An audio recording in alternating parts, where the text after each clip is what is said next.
Senhor presidente, senador Mozarildo Cavalcante, preside essa sessão, senhoras e senhores senadores, pessoas que nos acompanham pela Rádio Senado, pela TV Senado.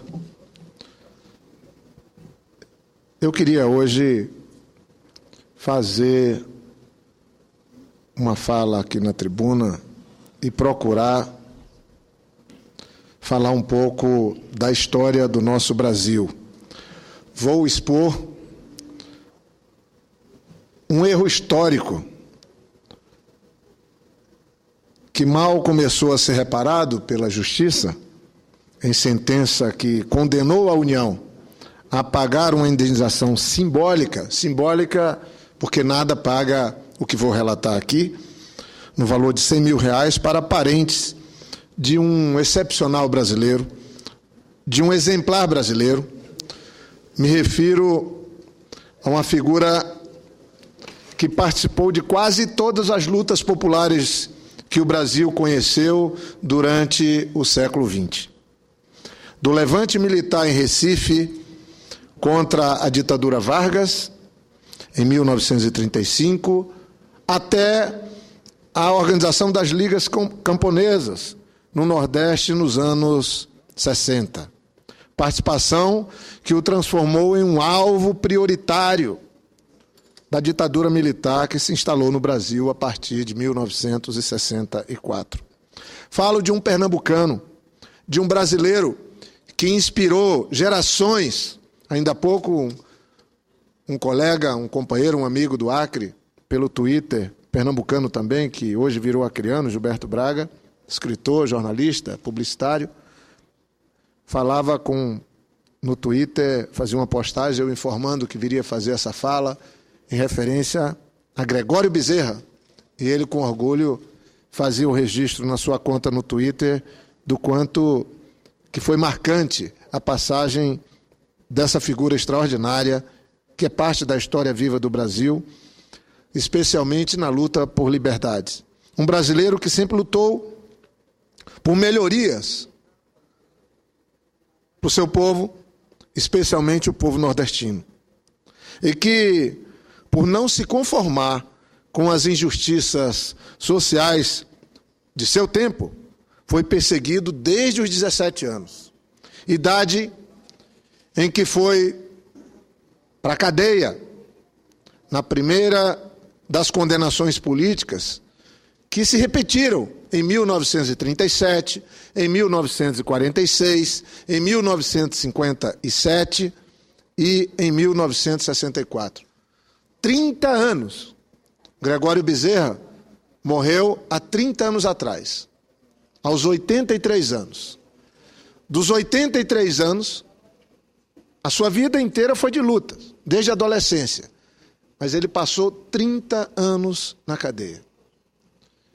O mundo inteiro fala, registra. Acabei de ler mais um livro sobre a história do Nelson Mandela, que passou 27 anos preso na África do Sul, que fez da luta contra o apartheid a sua luta de vida. No Brasil, nós temos figuras que eu não estou comparando, mas que seguiram e que entregaram sua existência a lutar por liberdade, por democracia, por justiça social. Gregório Bezerra fez isso. Peço atenção, colegas senadores e senadoras, para frisar que, não por acaso, todos esses anos marcaram períodos de quebra da ordem democrática e foram períodos onde campeou o autoritarismo no país. Esse brasileiro, durante a breve democracia dos anos 40, elegeu-se como o segundo deputado constituinte mais votado em Pernambuco, pela bancada do antigo Partido Comunista do Brasil, Partido Comunista Brasileiro, o PCB. Ao lado, entre outros, de Jorge Amado, Carlos Marighella, Maurício Grabois, João Amazonas, que mais tarde fundaria o Partido Comunista do Brasil, o PCdoB. Hoje, honradamente representados nessa casa pelo colega senador Inácio Arruda e pela colega senadora Vanessa Graziotin. Senador Jorge Viana, você podia me permitir uma breve interrupção para registrar a presença aqui nas nossas galerias dos estudantes e das estudantes do Colégio Padre Eustáquio, de Ensino Fundamental de Belo Horizonte, Minas Gerais. Sejam bem-vindos ao nosso plenário. Bem-vindos todos e todas. É um prazer tê-los aqui. Espero que desfrutem bem dessa visita ao Senado Federal e a Brasília. Caro presidente, caros colegas senadores e senadoras e a todos que nos acompanham pela Rádio e TV Senado, eu estou falando de um líder comunista brasileiro dos tempos em que a ideologia era fator determinante, não só no embate político e nas bandeiras partidárias, mas também pelo tipo de vida que a opção ideológica determinava. Ser comunista implicava em uma vida de perseguição, de sacrifício e muitas vezes de verdadeiras caçadas políticas pelos regimes totalitários e ditatoriais que o nosso Brasil experimentou. Eu estou falando de um brasileiro que o poeta maranhense, nos tempos em que era comunista, definiu como um homem feito de ferro e flor. Caros colegas senadores e senadoras, eu estou falando, como disse ainda há pouco, de Gregório Bezerra. Essa figura que no Nordeste era chamado de um cabra valente. A família de Gregório Bezerra, que tem essa saga de vida, acionou a justiça para ter direito a uma indenização pelas privações que passou durante a ditadura, implantada especialmente a de 64. E somente há poucas semanas, o Tribunal de Justiça de Pernambuco decidiu a favor dos descendentes. Alvo prioritário do regime, Gregório Bezerra foi preso nos dias seguintes ao golpe militar de 64. Detido pelo Exército, foi amarrado, ouçam bem, foi amarrado pelo pescoço e arrastado pelas ruas do Recife, com os pés queimados por soluções de bateria. A cena dos 3 soldados esticando a corda para mantê-lo em pé, enquanto um coronel das forças da repressão, entre socos, pontapés, xingamentos, convidava a todos para o enforcamento do comunista aprisionado. Nesse período, foram feitas filmagens e transmitidas pela televisão para atemorizar a população. Esse momento é simbólico por apresentar a brutalidade que alguns brasileiros, por seus ideais, por defenderem justiça social, passaram a partir da ação de seus oponentes. Outro momento que ilustra a história desse período também tem Gregório Bezerra como personagem principal. Ele ocorreu quando o avião Hércules, da Força Aérea Brasileira, que transportava os presos políticos rumo ao exílio, em troca da liberdade do embaixador dos Estados Unidos, que tinha sido sequestrado no Rio de Janeiro, quando esse avião aterrissou no Recife. Nenhum dos presos políticos que já estavam no avião, conforme descreve o jornalista e escritor Flávio Tavares, que estava entre os detentos, conhecia pessoalmente o passageiro que subiria no avião na escala feita no Recife e que dali seguiria rumo ao exílio no México. Os passageiros, imobilizados nos bancos de lona e ferro do avião militar, esperavam por um senhor aos 69 anos de idade, mas não foi isso que aconteceu. Tavares registrou a cena em seu livro Memórias do Esquecimento. Ele é a unidade do grupo, o único conhecido de todos, que todos sabem quem é, o velho e respeitado comunista, sargento do Exército, no amotinamento vermelho de 1935 no Recife, organizador das rebeliões camponesas no Paraná, em 1950, e no Nordeste, nos anos 60, o agitador permanente, uma espécie do que se conhece como a Revolução Popular. Um soldado põe-lhe as algemas e sai. Continua Flávio Tavares no seu relato. Mas Gregório o chama forte, sem gritar, como se lhe desse uma ordem. Seu cabo, desaperte essas algemas, sem gritar. Então, estão me machucando. Habituado a cumprir ordens, o cabo volta, faz o que ele manda e lhe indaga se agora está bem. Ele responde, não, afrouxe mais um pouco.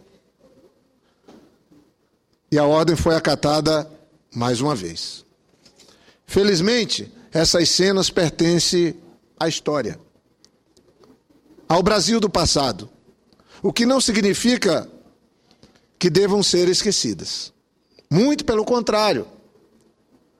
Somente agora, após anos de luta nos tribunais, por um ressarcimento às perseguições, a família de Gregório Bezerra, a quem eu faço essa homenagem, e a minha explanação aqui vai fazer parte agora dos anais do Senado Federal, e é um apelo que eu faço ao governo brasileiro, ao judiciário brasileiro, às autoridades brasileiras, para essa busca de justiça na família de Gregório Bezerra. Somente agora, volto a repetir, após anos de luta nos tribunais por um ressarcimento às perseguições, a família de Gregório Bezerra é reconhecida pela justiça também como vítima das prisões arbitrárias, da execração pública, do preconceito dos vizinhos e das dificuldades de seus descendentes em conseguir um emprego, em levar uma vida com alguma normalidade.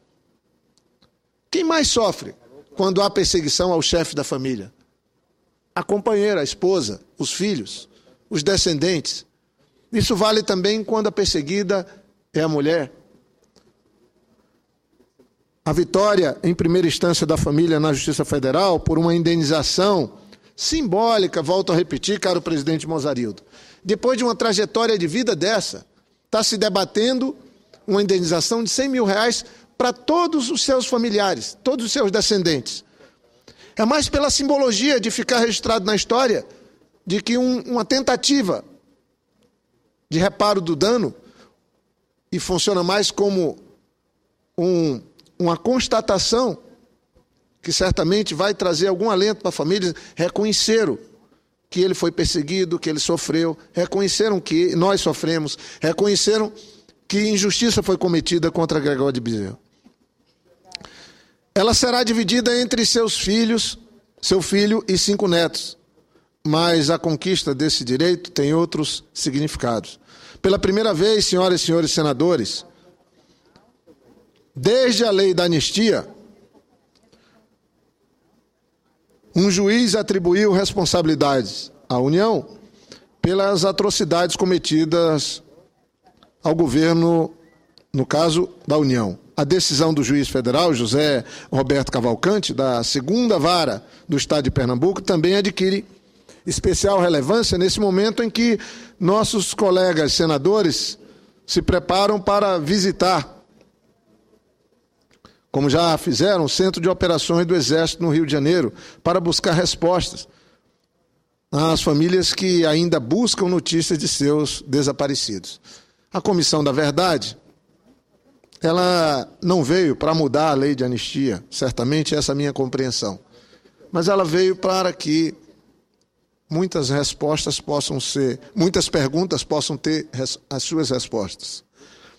Especialmente porque mesmo em período de guerra, todos têm direito ao acesso ao corpo, à vítima do conflito. E muitos familiares não têm sequer nem notícia do que aconteceu, como aconteceu com seus entes queridos. Gregório Bezerra faleceu, como disse, há exatos 30 anos. com 83 anos de idade, 22 deles passados em cadeia. Foram necessários 3 décadas para se reparar esse erro histórico, pelo menos para se tentar reparar esse erro histórico. Espero sinceramente que a Advocacia Geral da União faça um apelo à Advocacia Geral da União para que não recorra. Tem uma sentença já da Justiça Federal para que se entenda que o que está se buscando é definitivamente um reencontro da história de vida dessa figura extraordinária com a verdade. E não se busque recurso que possam retardar ainda mais o justo reconhecimento que Gregório Bezerra merece como grande inspirador e um dos principais atores das lutas sociais no Brasil no século XX. Então, senhor presidente, queria concluir. Eu espero que o governo da presidenta Dilma, que foi vítima da repressão, que sofreu na pele as arbitrariedades da repressão, ela possa nos ajudar, através da Advocacia Geral da União, a respeitar o desejo de Gregório Bezerra, expresso na sua autobiografia, intitulada Memórias. Ele nos pede: gostaria de ser lembrado como um homem que foi amigo das crianças, dos pobres, excluídos, amado e respeitado pelo povo, pelas massas exploradas e sofridas. Aí segue ele afirmando: odiado e temido pelos capitalistas, sendo considerado o inimigo número 1 das ditaduras fascistas. Assim, eu também espero que seja lembrado e que o Senado se mobilize para influenciar na definitiva reparação aos familiares de Gregório Bezerra. Eu agradeço a tolerância e devo dizer que vou pedir à minha assessoria que elabore um requerimento ao chefe da Advocacia Geral da União, vou buscar coletar a assinatura de alguns colegas senadores, em homenagem à sua família, à memória de Gregório Bezerra, para que a União não recorra e para que essa indenização possa ser paga com o simbolismo que ela carrega de se fazer justiça à memória desse grande brasileiro, que é fonte de inspiração para as lutas sociais até os dias de hoje, Gregório Bezerra. Muito obrigado, senhor presidente.